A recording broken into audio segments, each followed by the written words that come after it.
અમતા હવે ખાડી નહીં ખવાય હો. મારે પૈસા જોવે. એ હારું ખાઈ જાઉં છું. હે ક્યાં કાકા તો ખારી ખાઈ ગયા હો. હા તો લાવો પૈસા. અમે તો મસ્તી કરતા હતા, તમારી હાટુ જ ખારી ખાવા લાવ્યા. તમારે જેટલી ખારી ખાવી હોય ને એટલી ખાઓ. એ થોડો ને પૈસા લાવો ને કે અમે ઢીબી નાખવી. લાવો તો બકુલભાઈ, તમારી પાસે 1000 રૂપિયા છે. એ આલ્યો અહીંયા 2000. અમતા અરે તારા 1000 રૂપિયા હાલો ગામમાં તમારે જે ખાવું હોય ને એ વાત ખવડાવું. એ હારું હાલો.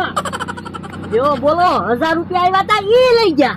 તો પણ આવી રમત નહોતી ગોઠવવાની. કેતા તા ખારી કોઈ નહીં ખાઈ શકે, નહીં ખાઈ શકે. કે કાકા ખાઈ ગયા ને 5 ખારી. પણ મને થોડી ખબર હતી આવડા ખારી ખાઈ જાહે. જો બોલો 1 રૂપિયો ન વજ્યો. બકુલભાઈ હવે તો ભોળા દાદા પાછા ક્ષેત્રમાં જવું પડશે. હું આ તો હાલો જઈએ એની વાડીએ.